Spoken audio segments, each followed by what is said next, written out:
Have you ever wondered why being alive sometimes hurts even when everything seems to be fine? What if the emptiness you feel isn't a flaw but a message from the unconscious? What if life isn't punishing you, but awakening you?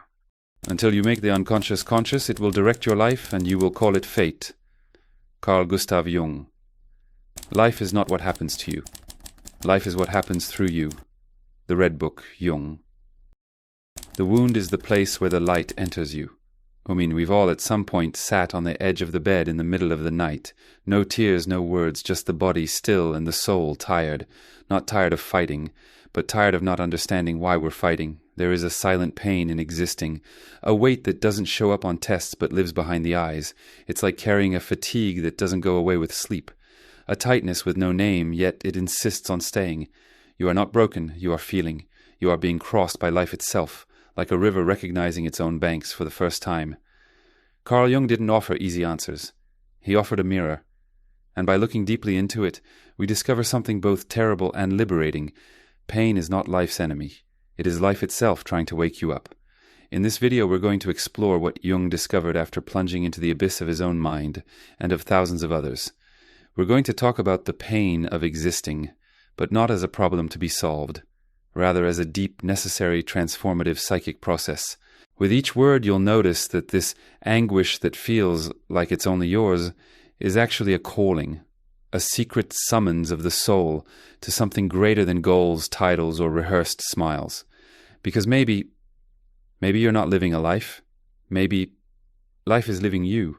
There's a pain with no name living in the silence between one thought and another. It shows up uninvited, sometimes in the middle of a laugh, sometimes during an ordinary conversation.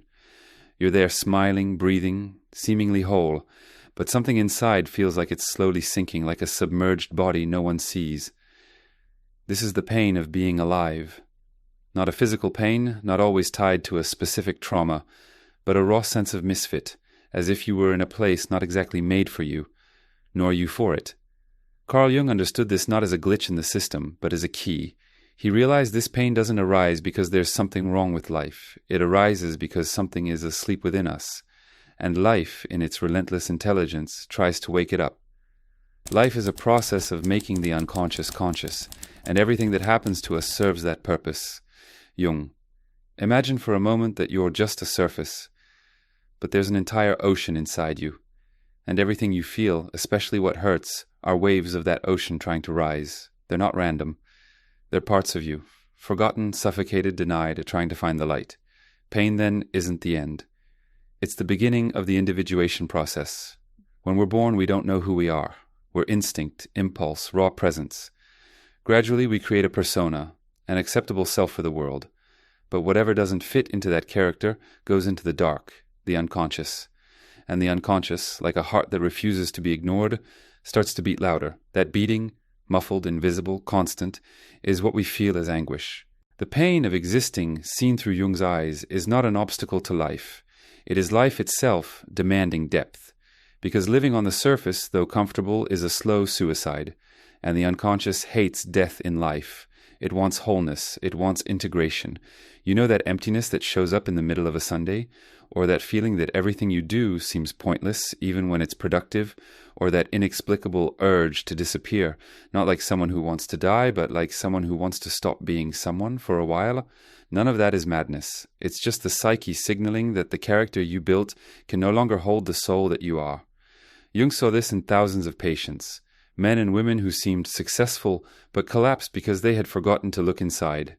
Pain visited them as a breakdown, but it was, in fact, an invitation. The start of a journey, not to become someone better, but to become someone whole. Living hurts because to be human is to carry within yourself the eternal conflict between what the world expects and what the soul desires. But while many spend life trying to silence this conflict with distractions, pills, or goals, Jung invites us to listen to it with reverence. Because perhaps this discomfort that bothers you so much is actually the first step towards something sacred. You're not sick for feeling too much. You are alive. And being truly alive isn't comfortable. It's abyssal, confusing, mysterious, but profoundly real.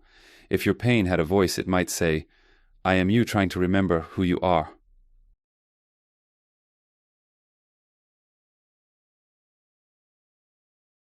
There is something inside you that longs for comfort, that wants to know the next step, that craves love, recognition, and safety. That something is what Jung called the ego, the part of us that believes it is in control. But there is also another presence, quieter, older, a force that seems to pull you toward places you resist, that sabotages your plans, that destroys what you thought you wanted. That presence is the self, the core of the psyche, the totality of who you are, conscious and unconscious. The pain of existence often arises on this battlefield, because the ego wants stability, but the self wants truth. Picture the ego as a child who built a sandcastle on the beach. It feels safe there. Then comes the ocean, and the ocean is the self, not to punish, but because the water knows that sandcastles don't last, and that as painful as it may be, breaking is necessary for growth. The meeting of two personalities is like the contact of two chemical substances. If there is any reaction, both are transformed. Carl Jung. The pain you feel when you lose something, when you're rejected, when you fail, sometimes it's not just about what you lost. It's the ego being challenged by something greater, the deep intelligence of your own soul. Jung said that while the ego wants to avoid suffering, the self understands that suffering is precisely what awakens consciousness. Not trivial, pointless pain, but the kind that cuts with purpose, the kind that reveals. Think of all the times something went wrong in your life, that job you lost, that relationship that left you shattered, that phase when nothing made sense. Now look again. See if those experiences didn't change you in a way no conscious choice ever could. Maybe what you called life falling apart was the self saying, "This path is far too small for who you're meant to become." Jung saw this again and again. The executive who loses everything only to discover a dormant artistic talent. The abandoned woman who finds a strength she never imagined she had. The young man in crisis who discovers meaning precisely in the emptiness that once terrified him. None of this is coincidence. It is the self at work, challenging the narrow narrative of the ego. The problem is that society trains us to live as if the ego were king. We're taught to plan, to achieve, to control, but we're not taught to listen to the life moving through us, shaking us, calling us. And so, when the inner structures begin to collapse, panic sets in. But what was collapsing wasn't really you, it was only the idea you had of yourself. Jung experienced this firsthand. During the period of the Red Book, he lost everything that gave meaning to his ego, his reputation, his rationality, his safe place within science. But what was born there was something infinitely greater, a living, pulsating consciousness connected to the collective unconscious. He understood that it wasn't Jung having visions, it was the unconscious using Jung as a lens. You are not an individual trying to survive life. You are life itself, trying to become conscious. The pain of existence from this perspective becomes sacred. It is not the end, it is the signal that a conflict is unfolding within you. A duel between who you think you are and what life is trying to show you that you've always been. Your ego wants to follow the map, but the self wants you to discover the territory, and that territory is wild, frightening, and profoundly true.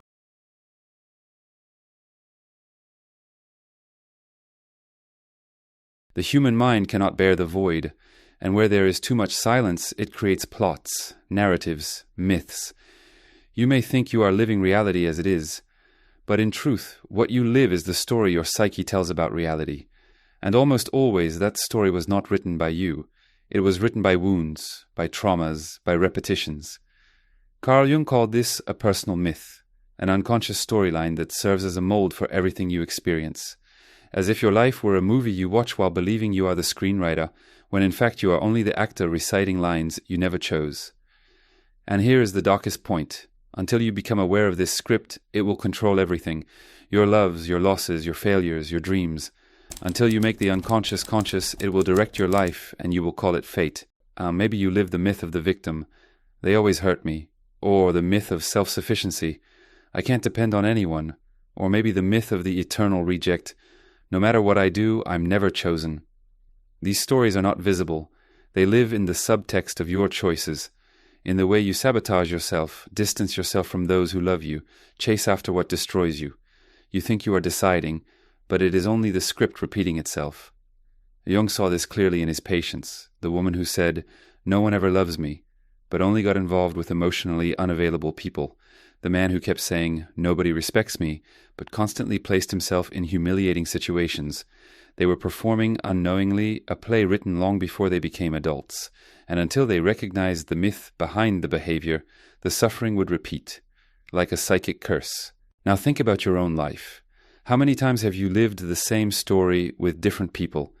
How many times has pain disguised itself as something new, but was only the old plot with new makeup? The personal myth is an invisible prison. And the most perverse part, it feels like freedom. You think you are living when in fact you are only obeying deep commands that come from places you do not dare to look. But here is the breath of liberation. Every story can be rewritten, but not with positive phrases or empty mantras. It only changes when you descend on down into the basement of the psyche and look straight into the face of the shadow that wrote the script. This shadow may have the voice of the absent father, or the critical mother. It may take the shape of the fear of rejection, the panic of being forgotten, the guilt of existing. And looking at this hurts. It hurts because it means facing the fact that for years you were a character created to survive, not to live. It hurts because you will need to let that character die. And it feels like real death.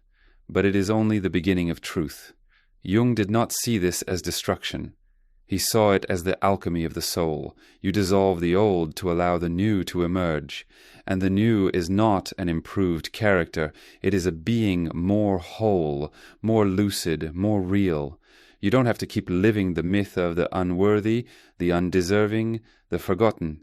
These stories were useful once. They protected you. But now they limit you. What Jung proposes is not that you erase the past, but that you acknowledge its existence, and from that recognition write something new, not in a rush, not with formulas, but with awareness. The question that remains, whispered at the depth of the soul, is this. Do you know which story you are living right now? Because until you know, it will not be you who lives. It will only be the script and the echo of the voices that came before you.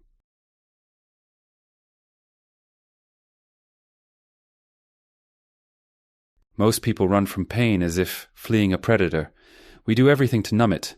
Overworking, distractions, shallow relationships, promises of instant happiness. But Carl Jung discovered something unsettling and liberating. Pain is the secret language of the unconscious. It is the initial whisper that becomes a scream when it is not heard. It doesn't want to destroy you, it wants to wake you up. Life, according to Jung, does not have the goal of making you happy.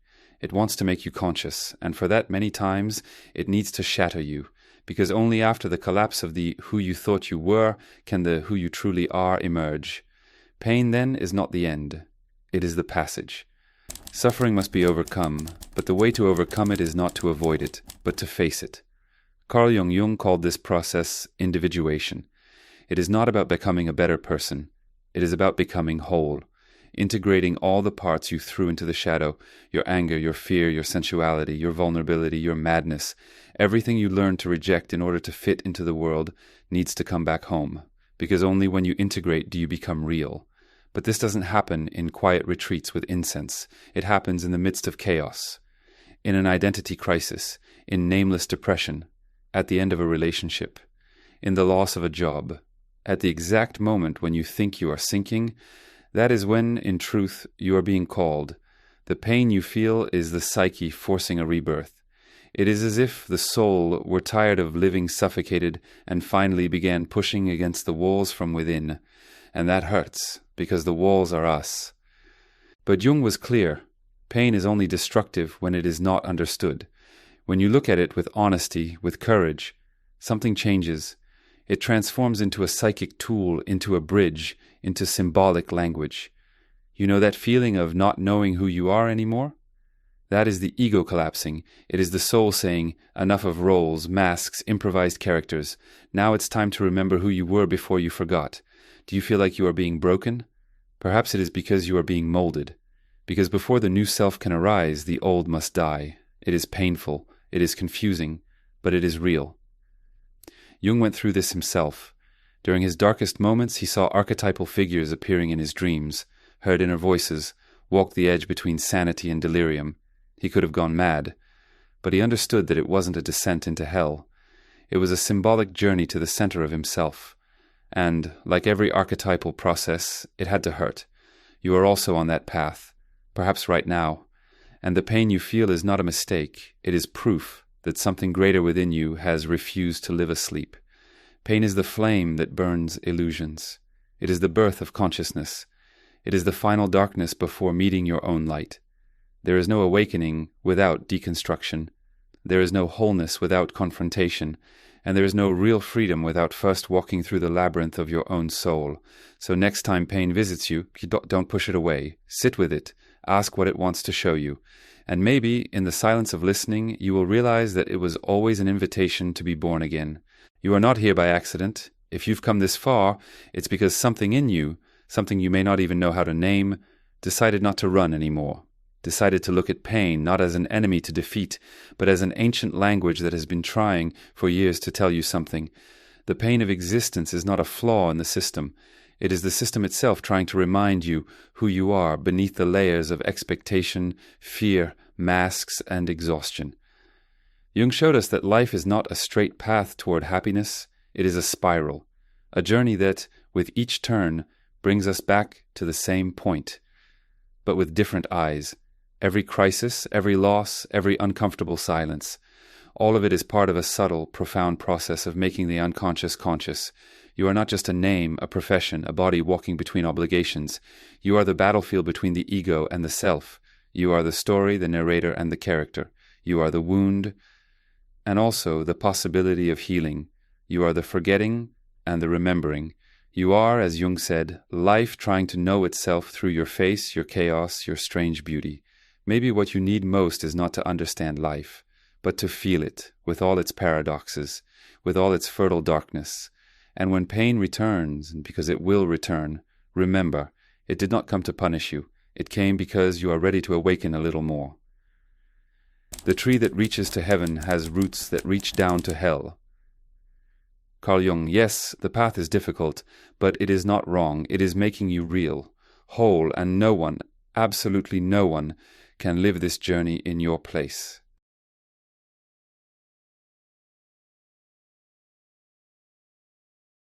If you've stayed with me this far, I need to tell you something.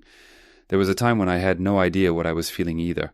I would wake up with a strange sensation in my chest, as if something inside me was out of place, but I didn't know what it was. I went on with my routine, put on the right clothes, said the right words, but inside it was as if something was screaming, "This isn't everything." It was during that time that I came across Jung, not in a classroom, not in a technical book, but in a moment that was almost desperation, in a random video, in a highlighted passage by someone who had also bled in silence. That sentence stuck in me like a splinter. The privilege of a lifetime is to become who you truly are. I didn't understand it right away, but something in me recognized it, and that's how I began to approach pain, no longer as an enemy, but as a messenger. That's when I realized what I was feeling wasn't weakness, it was life trying to emerge, and maybe that's what's happening with you right now. So thank you for making it through this video with an open heart, for facing your shadows in silence as each word passed through you. Thank you for trusting that this space isn't about ready-made answers, but about creating more honest questions. You're not alone in this. Even when everything seems like noise, there is a secret orchestra playing inside you, and if you learn to listen, you'll realize that even pain has its melody. Well, if you've made it this far, it's official. You've already gone too far to go back to being superficial. So do this, like this video. It's not about ego, it's about the algorithm, which is basically YouTube's collective unconscious trying to manifest itself. Comment down below, what was that phrase that kept echoing in your mind as if it were the voice of your own soul? Or just write, "I also bleed in silence." We'll know exactly what it means. Subscribe to the channel. Seriously, because this kind of content doesn't just appear by chance, it's a calling. And with every video, the spiral will pull you deeper in. And now, right here on the screen, 2 videos are appearing. One of them will help you face a part of yourself you've been pretending doesn't exist. But I won't tell you which is which. The choice is yours. Or maybe it's your unconscious making that choice. Go ahead. The journey has only just begun. And remember, once you step onto this path, there's no way back to who you used to be. Every step you take, every word that resonates here, is a piece of you being brought back. You're not just watching a video. You're allowing life to whisper through you in the only language it knows. Symbols, echoes, shadows. So watch closely. Notice what awakens within you. The chills, the resistance, the recognition. This is no accident. It's the self knocking at your door. And when the spiral pulls you deeper, don't resist. Because what feels like falling is really awakening, and what feels like losing yourself is only the beginning of truly finding who you are. Now go, choose, and trust that whichever path you take, it will bring you closer to the very center of your soul.